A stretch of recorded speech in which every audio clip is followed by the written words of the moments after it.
Assalamualaikum warahmatullahi wabarakatuh.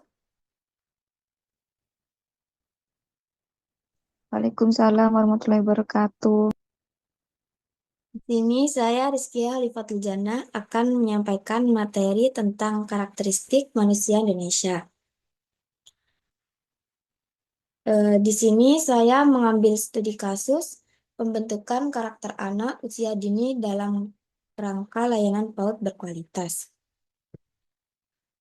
Latar belakang dari studi kasus tersebut, usia dini adalah masa penting untuk perkembangan anak, di mana otak mereka berkembang pesat untuk memaksimalkan potensi ini. Taneto Foundation meluncurkan program sigap yang menyediakan modul pembentukan karakter untuk pendidik PAUD dan orang tua. Sejak 1981, Taneto Foundation fokus pada pendidikan dan telah mengembangkan modul untuk mendukung PAUD dalam mempersiapkan anak untuk sekolah. Program ini menekankan 5 karakter, dimulai dengan nilai berbakti yang mengajarkan anak untuk menghormati dan berbakti kepada orang tua yang lebih tua. Di sini ada 2 pertanyaan yang mungkin bisa teman-teman jawab.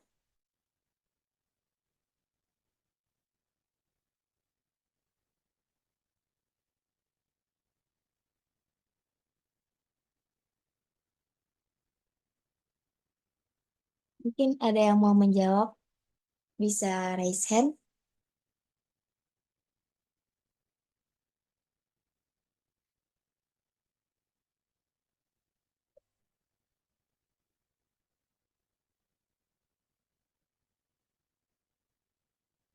Pada Kak Najwa bisa memaparkan jawabannya.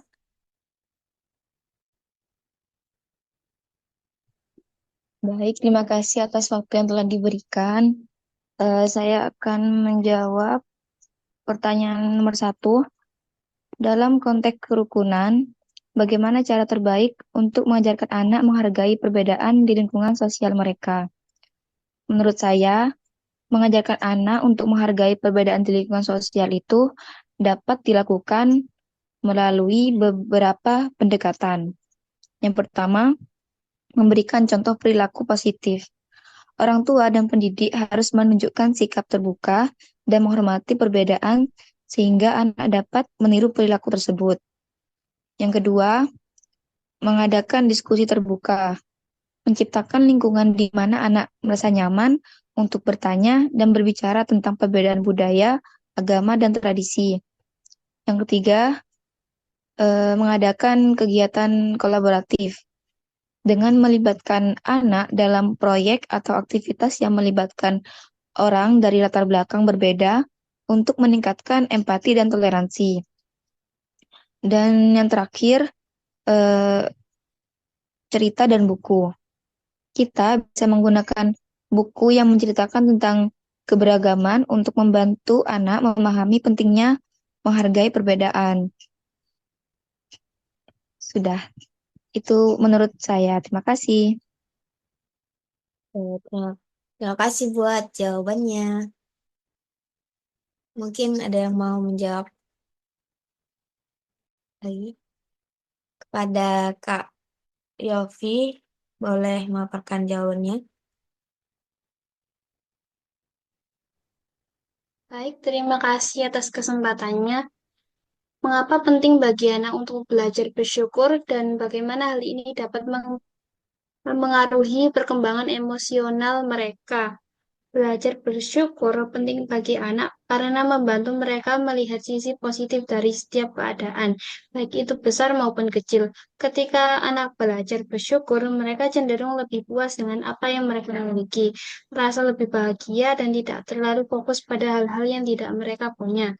Dari segi emosional, rasa syukur dapat yaitu mengurangi stres dan kecemasan karena anak lebih fokus pada hal-hal baik daripada masalah, meningkatkan empati sehingga anak lebih peduli kepada orang lain, mengajarkan kebahagiaan sederhana sehingga anak tidak bergantung pada benda atau pencapaian besar untuk merasa bahagia, melatih anak untuk bersyukur misalnya dengan Buat daftar hal-hal baik setiap hari dapat membentuk sikap positif yang berdampak baik pada perkembangan mental dan sosial mereka.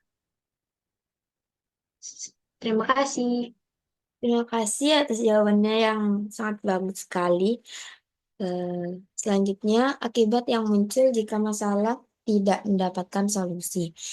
Yang pertama ada keterlambatan dalam perkembangan sosial dan emosional. Anak yang tidak mendapatkan pembentukan karakter yang baik, seperti nilai berbakti, kerukunan, dan ketekunan dapat mengalami kesulitan dalam berinteraksi dengan orang lain.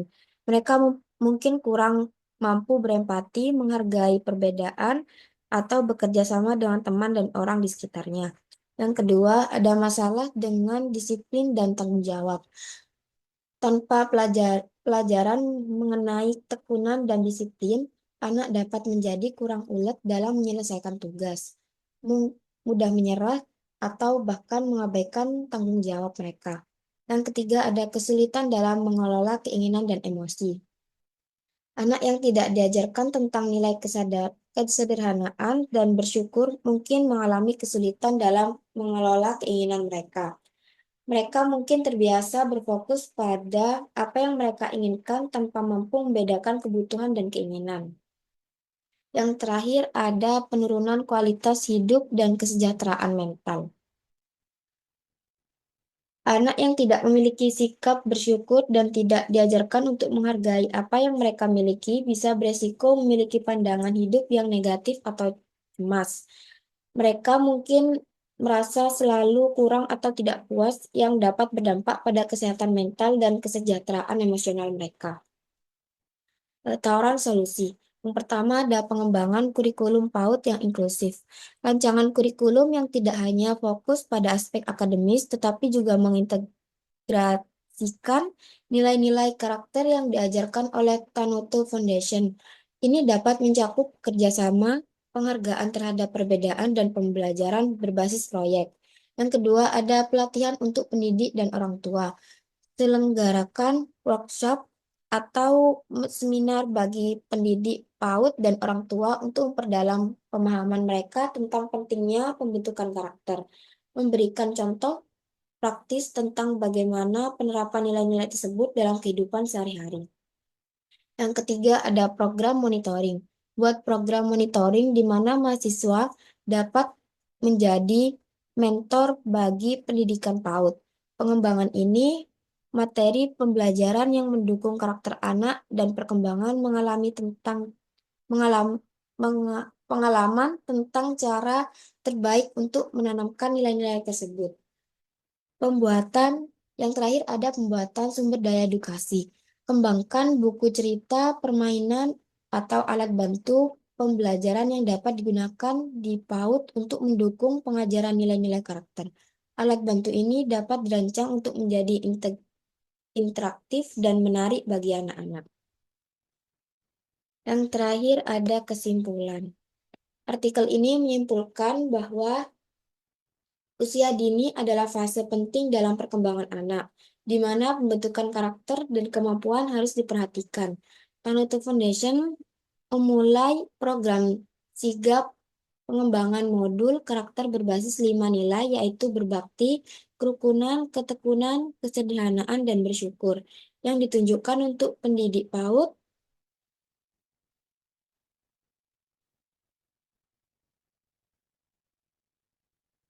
dan orang tua. Program ini mendukung proyek penguatan profil dan Pancasila dari Kemendikbud Ristek dengan tujuan membentuk generasi yang cerdas, karakter, dan berakhlak mulia. Selanjutnya, saya buka sesi tanya jawab. Mungkin dari teman-teman ada yang mau bertanya, bisa raise hand.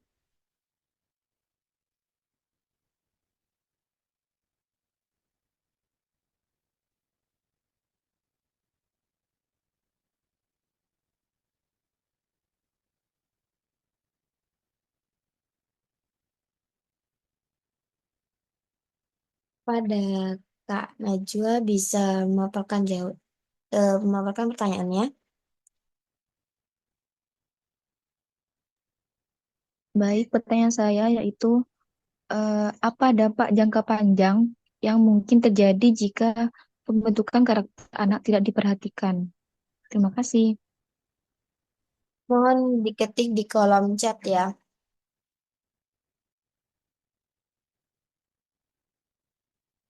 Yang kedua ada Kak Sevilla Salsabila, bisa memaparkan pertanyaannya.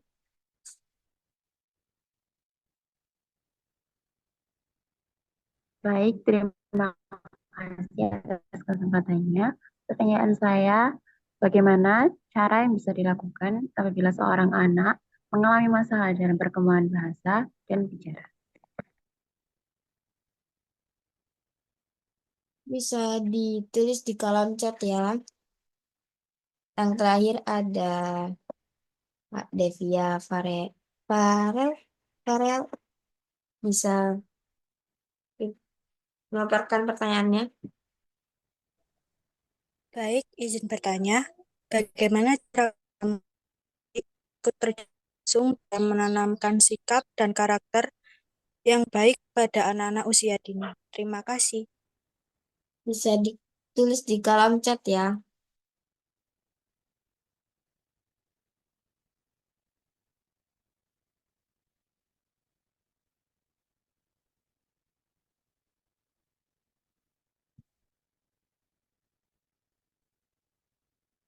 Baik, saya akan menjawab pertanyaan dari Kak Najwa. Apa dampak jangka panjang yang mungkin terjadi jika pembentukan karakter anak tidak diperhatikan? Jika pembentukan karakter anak tidak diperhatikan, dampak jangka panjang bisa sangat besar. Anak yang tidak dibiasakan dengan nilai-nilai seperti tanggung jawab, kejujuran, dan empati mungkin akan kesulitan dalam menjalani kehidupan sosial dan profesional mereka kelak. Mereka bisa cenderung menjadi pribadi yang kurang peduli terhadap orang lain, mudah egois, dan tidak mampu mengelola emosi dengan baik. Selain itu, mereka mungkin juga mengalami kesulitan dalam membangun hubungan yang sehat, baik dengan teman, keluarga, maupun di tempat tempat kerja. Eh, Dalam jangka panjang, hal ini bisa mempengaruhi kebahagiaan dan kesuksesan mereka. Karakter yang kuat sangat berperan dalam menghadapi tantangan hidup dan membuat keputusan yang baik. Jadi penting untuk memberi perhatian yang cukup pada pembentukan karakter sejak usia dini. Apa jawaban saya bisa diterima, Kak Najwa? Bisa, terima kasih. Sama-sama.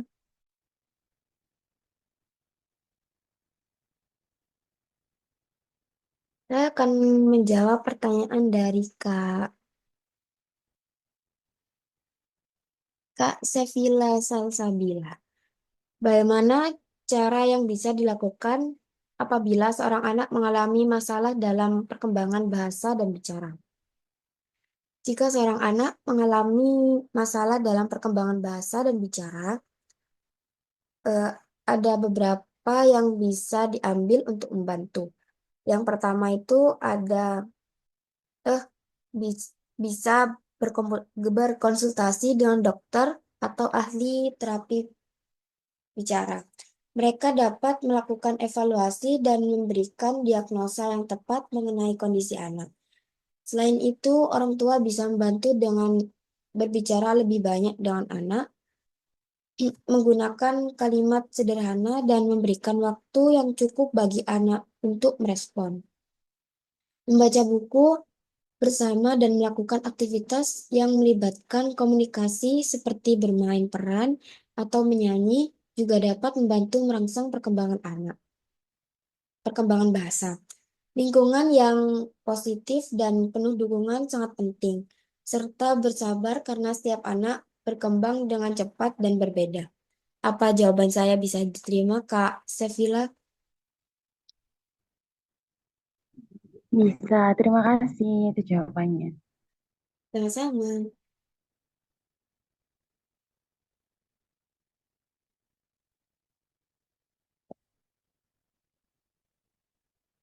Saya akan menjawab pertanyaan dari Kak Devia. Eh, Bagaimana cara kamu sebagai pendidik yang ikut terjun langsung dalam menanamkan sikap dan karakter yang baik pada anak-anak usia dini? Sebagai seorang pendidik yang terjun langsung dalam mendidik anak-anak usia dini, saya merasa sangat penting untuk menanamkan sikap dan karakter yang baik sejak usia mereka masih kecil. Salah satu cara yang saya lakukan adalah dengan menjadi teladan yang baik bagi mereka.